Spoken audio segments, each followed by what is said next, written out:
ini jelas tertayang yang namanya Universitas Gadjah Adam itu. Ada di sini tuh, jelas banget tuh. Bahkan secara full ada juga di YouTube tersebut. Mengapa lawyer itu menyalahkan TV yang bersangkutan? Ini sudah public domain yang namanya sudah diserahkan ke stasiun TV dan oleh TV itu ditayangkan. Maka kita bisa men-screenshot kapan saja. Dan faktanya terbongkarlah kepalsuan ini. Apa yang Topi Merah temukan dan yang saya temukan tentang Universitas Gadjah Adam itu bukan satu-satunya yang penting. Yang penting adalah Dr. Eng telah melakukan manipulasi data terhadap barang bukti.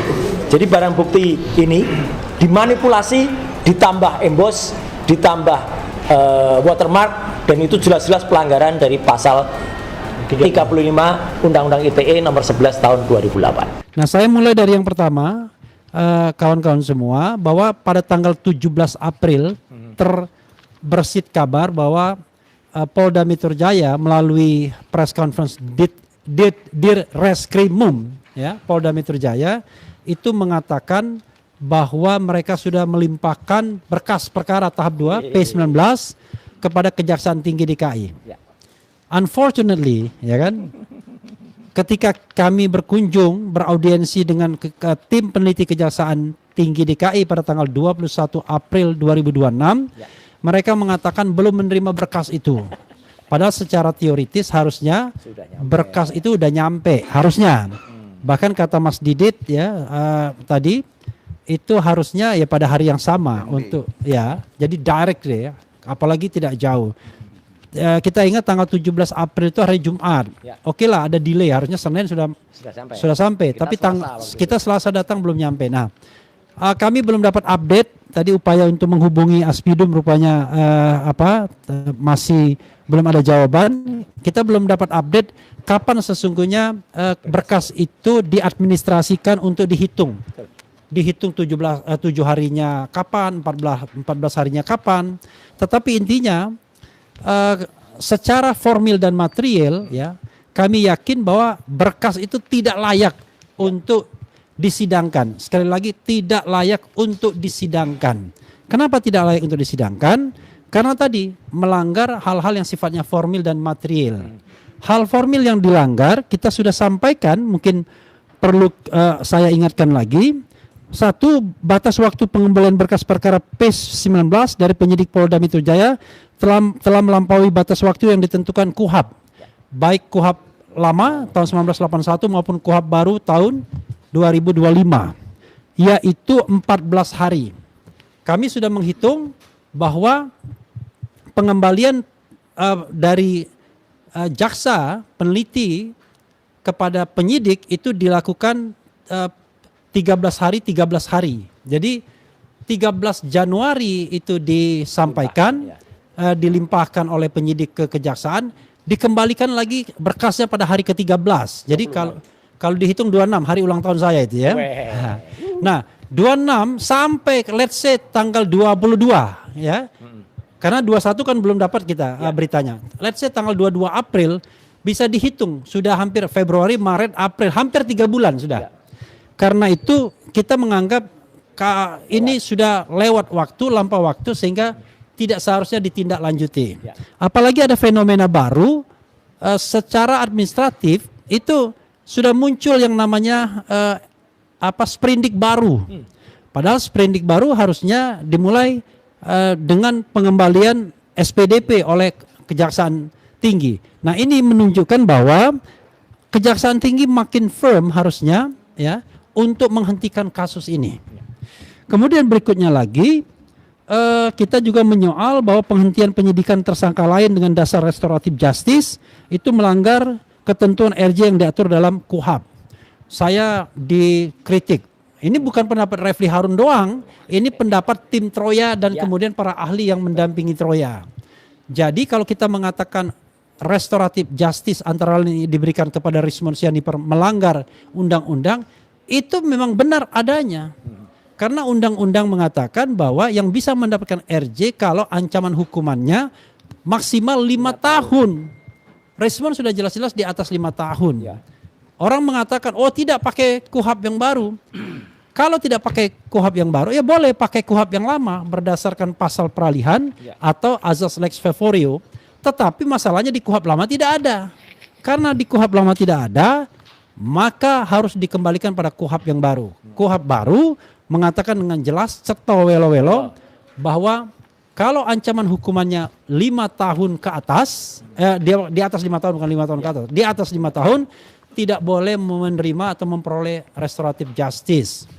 Nah, kita tahu bahwa Rismond dikenakan pasal 32 ayat 1 dan pasal 35 Undang-Undang nomor 11 tahun 2008 tentang informasi dan transaksi elektronik dengan ancaman hukuman 8 dan 12 tahun penjara.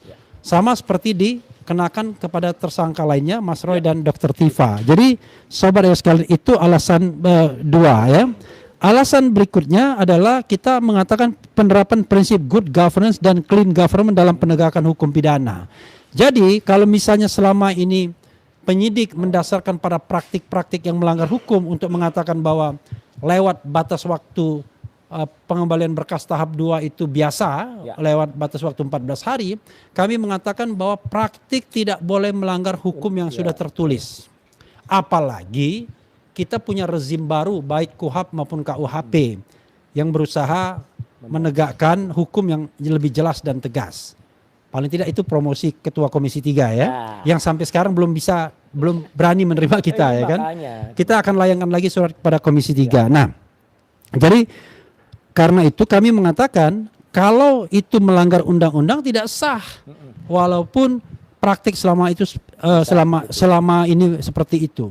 Dan bahkan ya di daerah kami mendapatkan laporan bahwa jaksa mengembalikan SPDP ya, surat perintah dimulainya penyidikan itu ketika sudah melanggar 14 hari ketika pengembalian tahap 2-nya dilakukan dari penyidik kepada jaksa. Sehingga jangan sampai kemudian daerah patuh kepada undang-undang dan tambahan dengan pedoman yang dibuat oleh Kejaksaan Agung, oleh Jaksa Agung ya. Tidak patuh di sini. Justru orang pusat tidak patuh. Jadi jangan sampai begitu. Karena soal kepatuhan ini yang kemudian dipermasalahkan juga sebagai alasan keempat adanya citizen lawsuit mengenai dugaan penyelundupan pasal yang kita sebutkan tadi. Pasal 32 ayat 1, pasal 35 yang mengenakan hukuman yang sangat besar. Walaupun dalam hal ini ya karena sudah dikenakan ya kita mengatakan bahwa respon tidak bisa sebelum pasal itu dicabut. Nah, Mas Roy dan Dr. Tifa sedang mengupayakan agar pasal tersebut dan pasal-pasal lain bahkan itu tidak bisa dikenakan kepada mereka. Nanti secara material substantifnya akan disampaikan oleh Mas Didin. Kemudian alasan kelima kita tahu bahwa penyelidikan dan penyidikan yang dilakukan oleh Polda Metro Jaya bertentangan dengan Undang-Undang nomor 31 tahun 2014 tentang perlindungan saksi dan korban, di mana seharusnya saksi, pelapor, saksi korban itu tidak boleh dikenai tuntutan baik pidana maupun perdata, tidak boleh diproses baik pidana maupun perdata. Dan ternyata mereka diproses baik secara pidana, padahal kasus yang mereka laporkan atau yang akan mereka jadi saksi itu belum selesai diproses di Mabes Polri. Karena selesainya baru tanggal 22 Mei, sementara laporan Pak Jokowi diproses tanggal 30 April. Itu yang bisa disampaikan terkait dengan perkembangan di kejaksaan. Ada poin yang saya harus ingat lagi, nanti akan bisa ditambahkan ya. Nah, lalu mengenai Rismond Sianipar, Troya secara institusi ya, Tifa Royce Advocate secara institusional itu tidak mengambil alih kasus ini, tidak kemudian menjadi volunteer, menjadi pionir untuk melaporkan Rismond Sianipar. Tetapi rupanya ada warga negara yang bernama Irwan dari Morowali itu yang sudah mengadukan Rismond ke Polda Metro Jaya. Barreskrim atau Polda ya? Polda ya? Ke Polda Metro Jaya. Nah, ke Polda Metro Jaya dan kemudian sudah terima LP-nya. Hanya yang menarik nanti akan ditambahkan Al-Katiri lebih kuat, lebih jelasnya. Sebenarnya dari pihak pelapor kami mendapatkan informasi sebenarnya 3 undang-undang yang akan dikenakan kepada Rismon, yaitu 1 KUHP, Kitab Undang-Undang Hukum Pidana, yang kedua adalah Undang-Undang tentang Perlindungan Konsumen, yang ketiga Undang-Undang ITE, Informasi dan Transaksi Elektronik. Tetapi rupanya dalam konteks ini penyidik profesional, dia mengatakan kalau Anda mau menggunakan kalau lapornya di Ditreskrimum seperti ini, maka hanya bisa KUHP, yaitu tindak pidana umum. Tapi kalau ITE silakan ke cyber. Kalau perlindungan konsumen silakan ke Dirkrimsus, ya, Direktorat Kriminal Khusus. Kami menganggap apa yang disampaikan itu benar adanya. Nah, yang nggak benar itu adalah laporan Jokowi.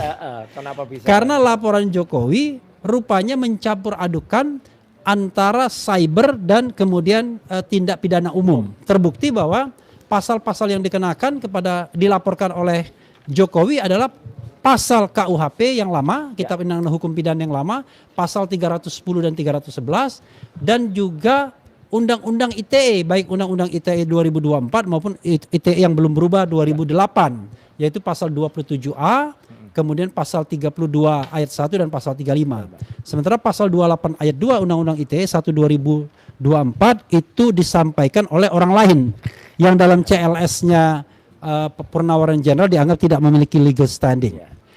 Nah, kami tidak tahu apakah akan ada gelombang laporan kepada Rismon lainnya, tetapi potensi itu paling tidak ada di 2 hal. 1, penggunaan gelar akademik palsu, diduga begitu, sepanjang dia tidak bisa menunjukkan ada memang ijazah Yamaguchi University-nya, karena di kartu tanda penduduk yang bersangkutan dan kegiatan-kegiatan lainnya termasuk di buku yang bersangkutan mencantumkan title sebagai doktor, ya. Dokter Eng, Dokter Eng, Master Eng, gitu ya. Oke. Nah, yang kedua adalah potensi untuk ini ya. Oke, ini ada Dr. Rismon Hasiholan, ya. SST Emeng. Ya. Nah, potensi lainnya adalah memberikan keterangan palsu di bawah sumpah atau sumpah palsu. Di mana kita tahu bahwa Rismon menjadi ahli memberikan keterangan pada citizen lawsuit di PN Surakarta pada tanggal 18 Februari 2026 yang lalu. Nah, itu mengenai Rismon Syaripar. Terakhir kita akan nanti dengarkan apa yang akan disampaikan Mas Roy mengenai perkembangan temuan-temuan terbaru sebelum nanti rekan-rekan memperdalam dari apa yang saya sampaikan sebagai overview. Nanti saya mulai dari Mas Roy dulu karena Mas Roy barangkali mau menyampaikan temuan-temuan yang teman-teman lain untuk mempertajam. Iya, mempertajam dulu. Silakan Mas Didit akan menyampaikan soal tadi kan saya aspek formilnya, mungkin aspek material bahwa sesungguhnya pasal-pasal yang dikenakan sebagai basis penersangkaan itu sebenarnya banyak yang tidak masuk akal, bertentangan dan lain sebagainya. Silakan. Mas Didit. Silakan. Baik, terima kasih Bang Refli. Jadi saya mau fokus ya pada pasal 310 KUHP, kemudian 434 KUHP yang baru. Itu sebagaimana yang tertuang dalam surat perubahan pasal terakhir 30 Maret dari Polda. Jadi dia menggunakan 2 pasal pencemaran nama baik, yaitu 310, tapi yang satu lagi KUHP baru 434 KUHP. Itu fitnah sebenarnya, penggantian dari 311 KUHP lama. Nah, tapi sama aja. Kita bicara 310 dan 311 ya, atau 433 atau 434. 310 ini sebenarnya itu adalah pencemaran nama baik. Kalau 311 pencemaran nama baik dengan fitnah. Nah, itu ada unsur fitnah di sini. Jadi seseorang itu kalau buat laporan nggak boleh galau, nggak pasti. Dia harus pastikan kalau seandainya digunakan pasal 310, dia melaporkan 310, artinya apa? Benar apa yang dikatakan orang yang dilaporkan sebagai pelaku pencemaran nama baik. Itu benar kata-katanya, tapi saudara tidak punya hak untuk bicara di depan publik. Nah, nanti masalah hak itu nanti kita bahas ya. Tapi unsurnya begitu. Tapi yang 311 itu adalah saudara ini ngomong apa? Apa yang saudara katakan itu fitnah. Nah, jadi berarti pasal 311 ini ada fitnah. Artinya kalau kita terjemahkan lebih lanjut, kalau 310 dalam hal ini kita bicara pelapornya apakah itu Pak Jokowi langsung maupun didampingi oleh tim lawyernya. Pasal 310 artinya apa? Oke, ijazah saya benar tidak, itu palsu, tidak benar. Tapi saudara nggak punya hak untuk bicara di depan publik, itu mencemarkan nama baik saya. Nah, tapi kalau 311 itu fitnah, ijazah saya asli. Sebenarnya ini kita perlu bertanya juga. Saya waktu itu ingatkan kepada penyidik, tolong ditanyakan dulu kepada pelapor bahwa ijazahnya sebenarnya asli atau palsu. Menurut pelapor, kita tidak bicara pembuktian loh. Kita nggak masuk ke dalam materi pembuktian, fakta-fakta dan sebagainya, tidak. Tanyakan dulu. Ini sebenarnya kalau 310 artinya dia sendiri, pelapor sendiri mengakui ijazahnya palsu. Kalau 311 artinya pelapor bilang asli. Dua pasal tidak boleh diterapkan. Nah, waktu kemarin itu sempat kita juga bilang, sampaikan juga itu ke Kejaksaan Tinggi ya. Dan dalam gelar perkara juga saya sampaikan. Jadi ini harus diberesin dulu. Itu yang pertama. Yang kedua, ada pasal 310 KUHP, ada pasal 27A Undang-Undang ITE. Dua pasal ini sama unsurnya, yaitu mencemarkan nama baik. Ya, satu adalah lex specialis, satu adalah pidana umum, lex generalis. Nah, sebenarnya ini berlaku lex specialis derogat legi generali. Ini melanggar asas itu. Jadi kalau sudah ada satu pasal yang peristiwanya sama, tapi sudah diatur secara khusus, maka yang berlaku adalah yang khusus. Jadi tidak bisa diterapkan dua pasal ini. Jadi harus dipilih antara 310 maupun 27A. Itu. Yang ketiga, inilah yang kita sampaikan juga kepada Kejaksaan Tinggi yang sekarang dalam progres CLS, citizen lawsuit. Citizen lawsuit nggak boleh mencampuri pidana. Ini tidak boleh dan ini sangat berbeda. Ini melulu hanya kebijakan profesionalisme dari manajemen penyidikan si penyidik Polda Metro Jaya. Jadi ada dua pasal khususnya sebenarnya 4 pasal yang dimasalahkan, tapi 2 pasal khususnya yang ancaman hukumannya tinggi, yaitu pasal 32 ayat 1 Undang-Undang ITE dan 35 Undang-Undang ITE. 2 pasal ini kenapa jadi kita fokus? Karena apa? Karena peristiwa yang dilaporkan. Jadi sekali lagi, peristiwa yang dilaporkan oleh pelapor dalam laporan polisi tidak ada kronologis yang dicantumkan. Ini kan nggak bisa. Jadi kalau kronologisnya adalah seseorang melaporkan peristiwa pembunuhan, dia harus melihat ada orang membawa alat yang digunakan untuk membunuh, kemudian ada orang yang dibunuh, kemudian ada jasad. Nah, itu harus jelas. Itulah namanya laporan pasal pembunuhan. Yang sebelumnya KUHP lama adalah 338, kalau berencana 340. Nah, sekarang ini yang dilaporkan adalah pencemaran nama baik. Nah, apakah itu fitnah? Silakan pilih. Kalau pencemaran nama baik tapi bukan fitnah, 310. Kalau fitnah, 311. Tapi kalau yang di uraian peristiwanya, saya sempat diperlihatkan laporan polisi pada saat gelar perkara. Ternyata tidak ada uraian kejadian atau peristiwa pasal 35 dan 32 ayat 1, tidak ada. Itulah yang kita bilang penyelundupan pasal.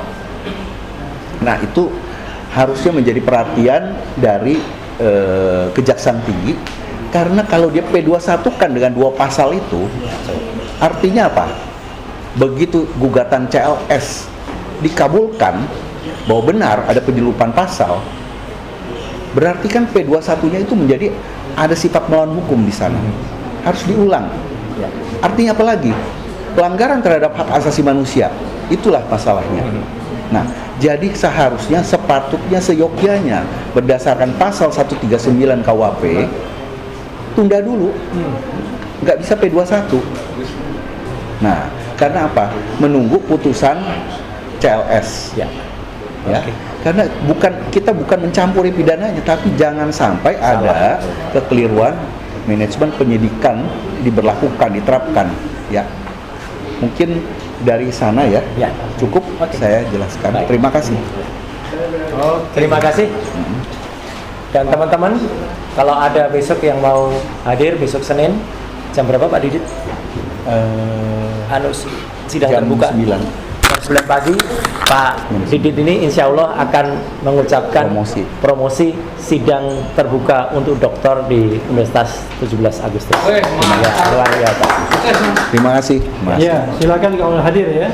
Para YouTuber boleh siaran langsung, tapi tentu minta tempat yang sopan. Ya. Karena mungkin sidangnya itu lebih tertib biasanya. Sidang beneran ini, bukan dokter-dokteran. Bukan dokter. Ini dokter beneran. Bukan dokter. Ya, silakan Pak Al-Qadiri untuk menambahkan.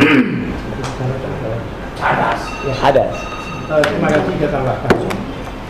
Sebelumnya yang dikatakan Bang Refli tadi saya tambahkan bahwa kemarin Bang Irwan yang dari Morowali tadi itu melaporkan Rismon, ya kan, melaporkan Rismon. Kemudian laporan itu siapa namanya itu Irwan ini, sorry mengatakan pada saya, menceritakan pada saya juga, Irwan itu adalah orang yang dikecewakan karena dia yang membeli buku Gibran Endgame itu, yang mana di dalam buku itu ternyata dianulir isinya oleh penulisnya sendiri. Bahkan ini mungkin baru yang pertama ini, bahkan mungkin akan banyak orang yang dikecewakan karena dia membeli buku itu jelas. Cuma kemarin dengan didampingi berapa lawyer dari dua lawyer ya kan, Irwan cerita pada saya pada waktu dia melaporkan ke Ditreskrim ya, Ditreskrim. Iya, dia Ditreskrimum Polda Metro Jaya, ya kan? Itu laporannya itu ada beberapa pasal dengan undang-undang yang berbeda. Yaitu diantaranya ada undang-undang yang baru ya, yang dituliskan di sini, yaitu pasal-pasal yang dikenakan, yaitu pasal 492 yaitu penipuan dengan undang-undang yang baru, KUHP yang baru, dan pasal 486 penggelapan dalam KUHP yang baru tersebut. Kemudian juga diberikan juga undang-undang ITE.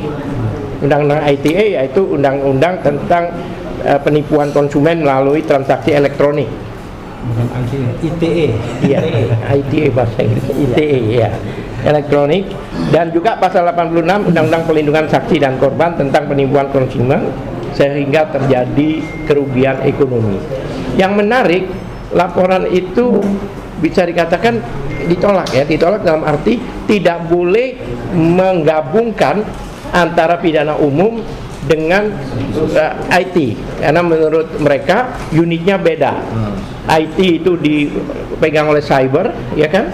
Sedangkan itu adalah umum ya, pidana umum. Nah, kami juga heran, berarti di sini ada diskriminasi. Karena apa? Jokowi melaporkan klien-klien kami itu dengan dua pasal itu, baik pasal umum maupun pasal ITE, gitu loh. Baik yang itu dijadikan satu. Nah, kenapa itu diterima?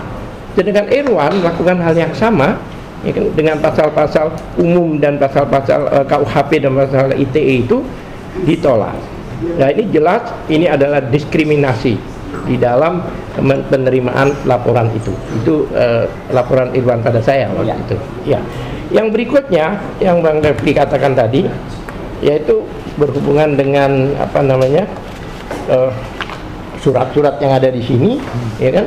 Ya, kita tahu semua bahwa kejaksaan maupun kepolisian ini sudah tidak sesuai dengan KUHP yang berlaku, yang mana harus 14 hari dan sebagainya. Ini 2 bulan setengah loh, 2 bulan setengah. Bahkan di tengah-tengah kelimpahan itu keluarlah satu surat, yaitu yang 30 Maret itu surat pemberitahuan perubahan penerapan pasal. Di situ ada sprindik baru. Nah ini kan agak aneh juga, sprindik baru dalam proses dokumen itu di dalam penguasaan kejaksaan sudah dilimpahkan maksud saya. Nah, dalam sprindik baru ini itu jelas jika dikeluarkan sprindik baru maka seharusnya sprindik lama dengan SPDP yang lama itu dikembalikan dulu, baru keluar sprindik baru. Jadi itu cacat hukum gitu. Makanya kami juga mempertanyakan bagaimana bisa sprindik baru keluar sedangkan SPDP sprindik lama itu belum dikembalikan.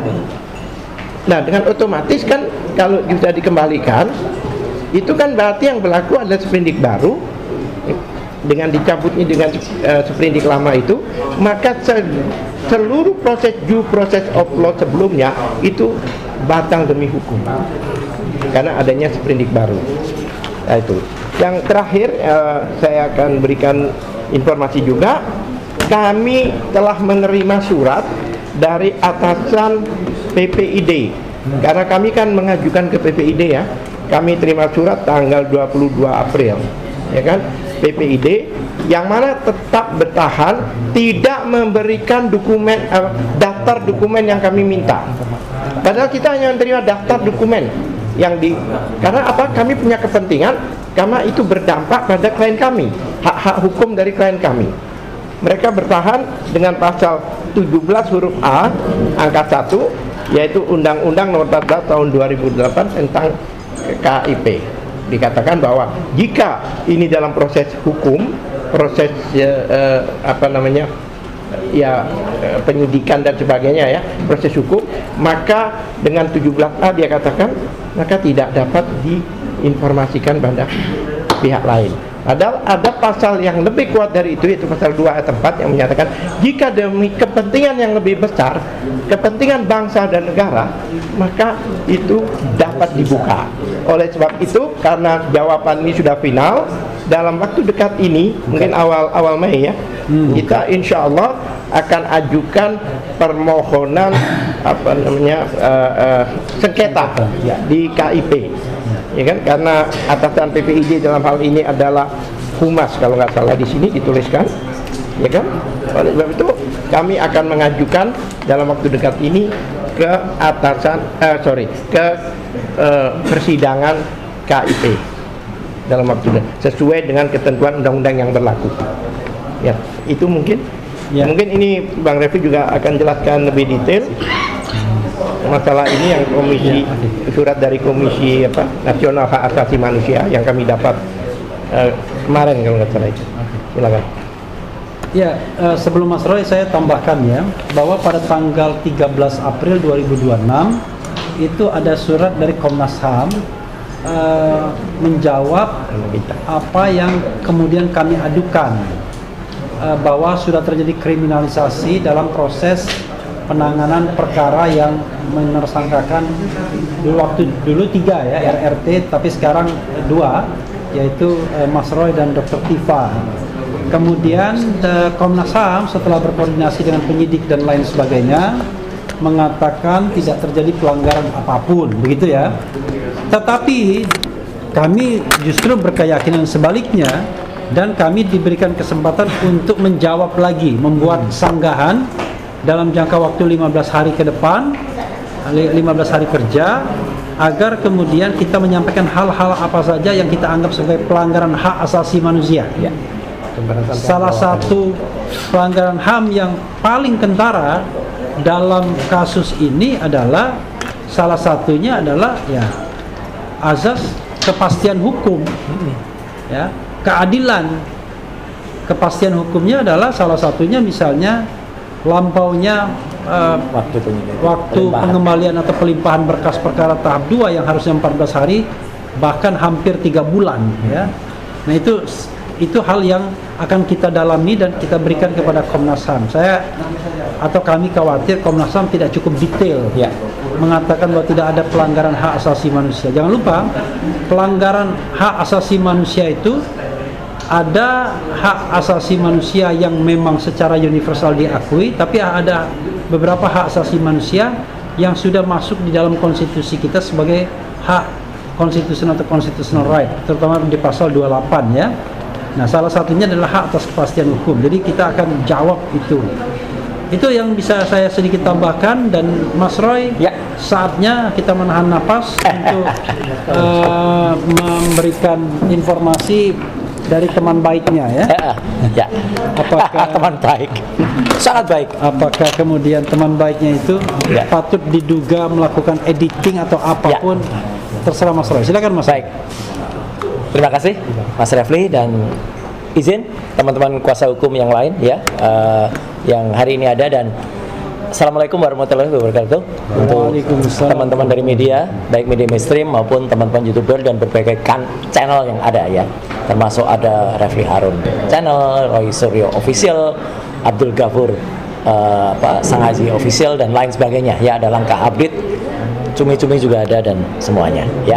Nah, hari ini saya ingin sampaikan beberapa hal yang cukup krusial.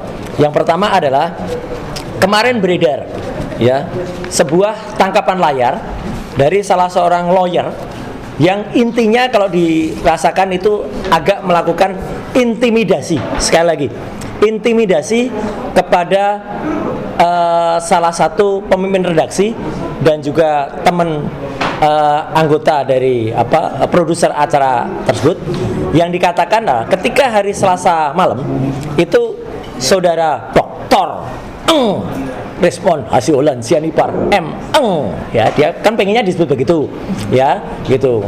Katanya agak marah, tersinggung kalau disebut si Omon ya, apalagi disebut zombie ya. Nah, itu adalah ketika menampilkan tayangan di acara live ya, tayangannya semacam ini. Kemudian disitulah sahabat kita yang lain ya, ini sahabat beneran nih, seorang peneliti muda yang lagi bersinar, namanya Topi Merah ya, itu menemukan kalimat unik di situ, yaitu bukan di embosnya itu bukan Universitas Gadjah Mada, tapi Universitas Gadjah Adam. Gadjah Adam. Kita nggak saya tidak fokus lagi ke kesalahan dari tulisan itu, tapi karena kami berdua, saya dan Topi Merah, itu dianggap mencuri data ya, dan TV tersebut, salah satu mikrofonnya ada di sini nih TV-nya ya, itu dianggap telah memberikan data ilegal kepada pihak lain yang tidak berkompeten. Bahkan nadanya seolah-olah dia sedang lapor kepada seseorang disebut DIR.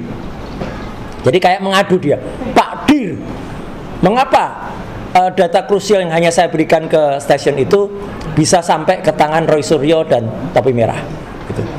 Dan nadanya biasanya itu diteruskan dengan bisa dilaporkan, ini pelanggaran bla bla bla bla ya, dan itu ditulis dalam status WA ya. Lucu banget ya, kalau mau tuntut saja berani gitu loh, ngapain kayak ibu-ibu arisan gitu nulis di status WA ya. Jadi saya katakan lawyer ini agak enggak jantan gitu ya, nulis di. Dan teman-teman sekalian, file ini itu memang sudah diserahkan kepada TV yang bersangkutan. Dan apakah kita harus mendapat dari TV yang bersangkutan untuk mendapat file ini? Jawabannya tidak. Karena di menit ke-48 di YouTube tayangan tersebut, atau pada jam 8 lebih 3 menit ya, jam 8 lebih 8 menit, ini jelas tertayang yang namanya Universitas Gadjah Adam itu. Ada di sini tuh, jelas banget tuh. Bahkan secara full ada juga di YouTube tersebut. Mengapa lawyer itu menyalahkan TV yang bersangkutan? Ini sudah public domain, yang namanya sudah diserahkan ke stasiun TV, dan oleh TV itu ditayangkan, maka kita bisa men-screenshot kapan saja. Dan faktanya terbongkarlah kepalsuan ini. Artinya apa? Saudara Eng ini ya gitu, gak usah sebut namanya lagi lah gitu, kesenangan dia ya. Eng ini itu sudah melakukan editing. Saya sekali lagi sampaikan, editing. Kenapa? Harusnya kalau ini file yang asli yang dia sebut dari Dian Sandi, yang sama sekali tidak nampak watermarknya, mau dilakukan translasi, rotasi atau apapun, ya nggak akan nampak karena memang awalnya nggak nampak. Tidak ada program yang tadinya tidak ada menjadi ada. Ini persis sama, saya dulu sering juga dimintain tolong, misalnya oleh kepolisian. Mas, ada perampokan di salah satu minimarket, ada plat nomor motor. Terus saya lihat, kalau memang itu sama sekali tidak nampak, nggak bisa kayak film fiction ya, film fiksi, yang kemudian tiba-tiba di zoom, kemudian tiba-tiba jadi jelas dan nampak. Itu adanya di fiksi, adanya cuma di cerita-cerita detektif, bukan ilmiah. Kalau secara ilmiah ada batas toleransi. Yang namanya file itu tidak ada sama sekali, kemudian muncul. Mau pakai program apapun nggak mungkin, kecuali diedit, ditambahkan ulang. Jadi diedit, ditambahkan, itulah yang dulu pernah terjadi pada saat gelar perkara khusus.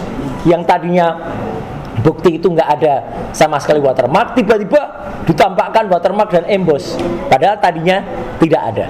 Jadi benar-benar apa yang dilakukan oleh si Eng ini sudah endgame lah dia. Dia justru merekayasa barang bukti. Makanya keberatan lawyernya ketika kami bisa mendapatkan file itu. Dan jelas seperti tadi berulang kali dikatakan oleh Mas Refli, ya, Dr. Refli dan juga teman-teman semua, itu yang dia langgar pasal 32 Undang-Undang ITE dan utamanya pasal 35. Membuat sesuatu yang palsu tadi ini menjadi seolah-olah autentik. Lihat, baca pasal 35 itu. Setiap orang dilarang dengan sengaja atau melawan hukum melakukan manipulasi penciptaan perubahan dokumen elektronik dengan tujuan agar informasi elektronik bla bla bla bla dianggap seolah-olah data yang otentik. Ang sudah melakukan manipulasi.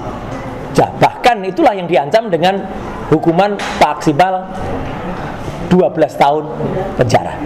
Ya, jadi artinya clear banget ya. Jadi saya sekali lagi ingin menyampaikan dengan tegas bahwa apa yang dilakukan Topi Merah dan saya itu justru membongkar satu kebohongan dari Dr. Eng ini, ya, dokter palsu maksudnya, ya, yang itu terungkap bahwa dia melakukan manipulasi editing. Gambar yang tadinya tidak ada kemudian ditambahkan baru muncul. Kalau memang muncul dari awal, ya ada. Kalau memang itu ada, memang akan. Tapi kalau itu tidak ada, ya tidak ada. Jadi saya kira itu yang paling penting temuan baru. Saya tadi juga barusan saja, ini sedikit aja tambahan ya, Mas. Barusan melakukan sedikit podcast di salah satu podcast ya. Nanti tunggu aja podcast yang mana ya. Saya ditanya soal, karena ini ada hubungannya juga.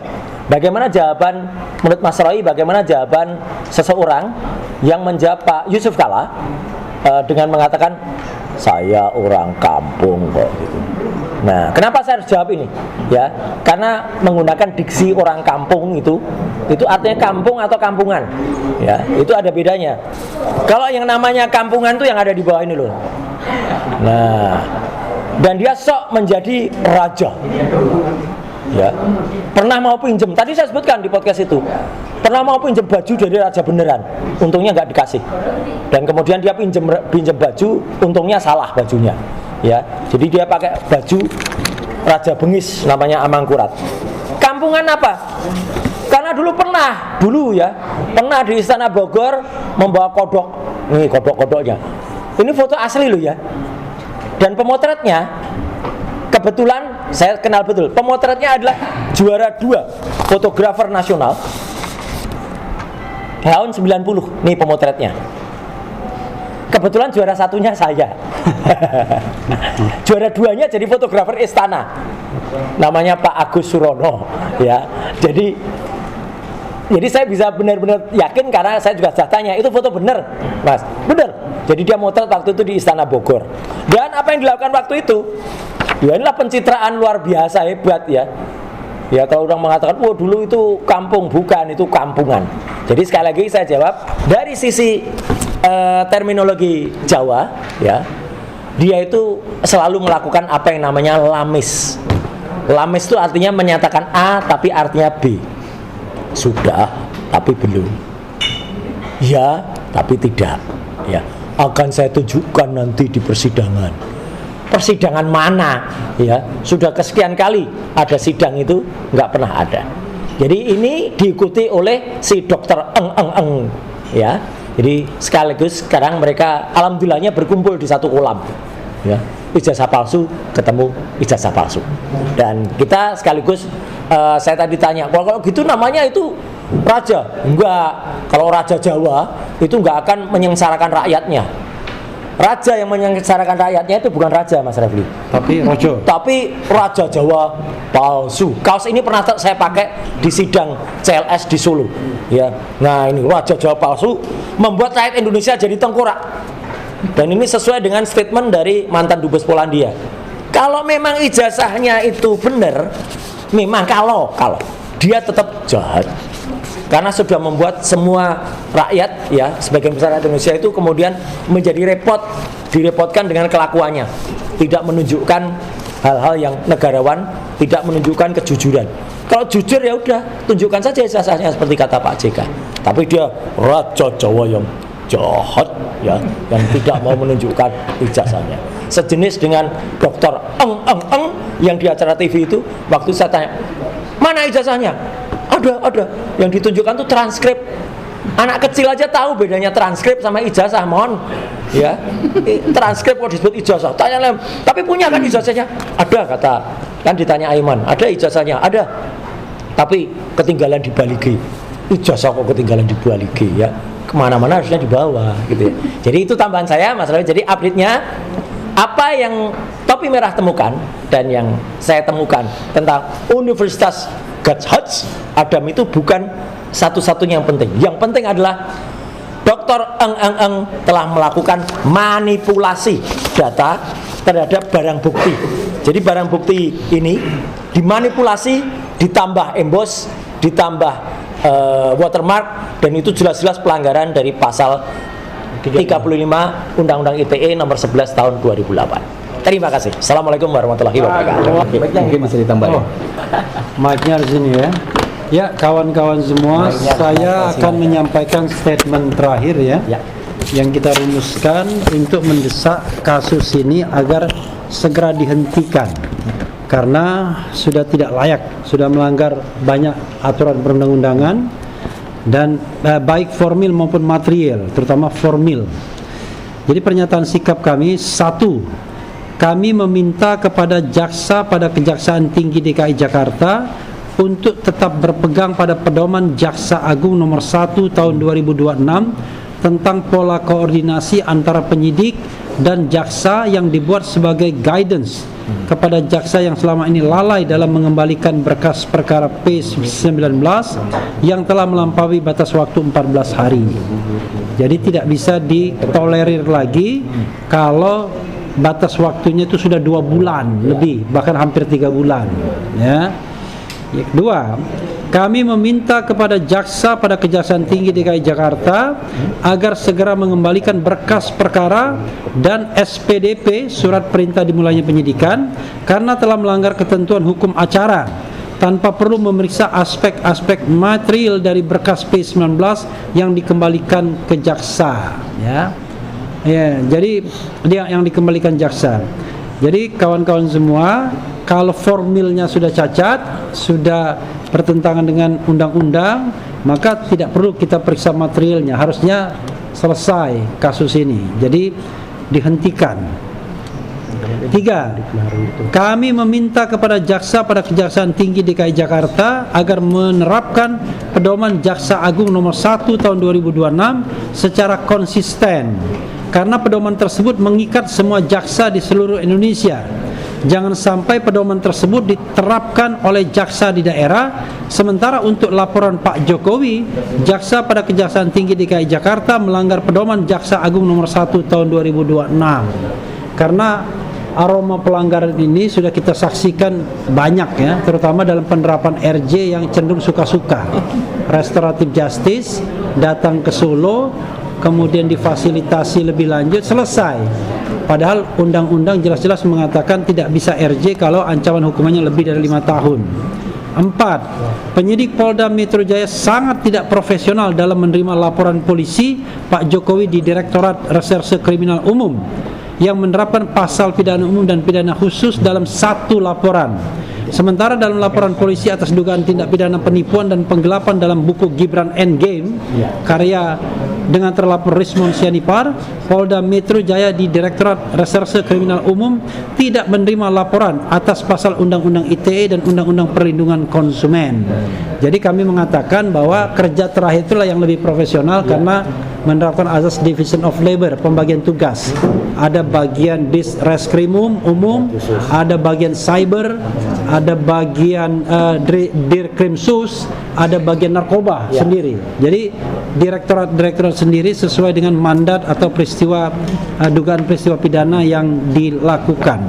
Jadi kawan-kawan semua, itu yang bisa kami sampaikan. Doakan ya, sekali lagi kalau ada kebingungan silakan tanya, tetapi kami tetap bersikukuh kasus ini tidak layak ditindaklanjuti, bukan karena Mas Roy menyerah, bukan karena isunya Dr. Tifa mau minta restoratif justice, karena banyak sekali yang mengatakan kepada saya, bahkan tadi pagi mengatakan Dr. Tifa ditangkap katanya. Entah video dari mana ya. Yang betul adalah yang bersangkutan sedang konsentrasi menyelesaikan S3, tetapi tetap saja didahului oleh Mas Didit. Karena Mas Didit sudah akan promosi nanti Senin besok. Sementara Dr. Tifa masih berkutat pada penelitian lapangannya, field research-nya, dan kemudian menulis disertasi. Nah, doakan semuanya lancar dan tidak ada kompromi atau negosiasi untuk kebenaran. Itu pesan Dr. Tifa kalau kita baca tweet-tweetnya. Begitu saja sobat semuanya, kawan-kawan media, silakan bertanya kalau ada yang ingin ditanyakan. Wabillahi taufiq wal hidayah. Wassalamualaikum warahmatullahi wabarakatuh. Waalaikumsalam. Ada yang mau tanya? Nggak ada kan? Nggak ada. Selesai. Ada yang bertanya nggak? Nggak ada. Soalnya media mainstream gimana? Cukup ya? Oke, cukup. Karena Kalau banyak isu ya, kalau isu ini ada yang isu meninggal nih. Oh, sopo? Sini Pak, coba. Jenazah. Oke, ya itu susah. Ini isu ya kayak gini hoax ya. Hoax jangan dipercaya, hoax ya. Ya, masa ini meninggal lah. Masa baru meninggal? Makanya sama seperti tadi kan, Dr. Tifa ditangkap. Ada yang telepon sama saya, bener nggak? Padahal yang nelpon tuh aktivis juga. Jadi, iya. Sudah kan? Sudah tadi. Oh ya. Keren cadas untuk RH Channel dan channel-channel lainnya. Roy Suryo Official ya. Kasih semua harus. Oke, ya. Ada juga Ahmad Kasinudin Channel. Ada. GoPro Channel. Laka update ada. Abdul Gafur Sang Aju Channel Official.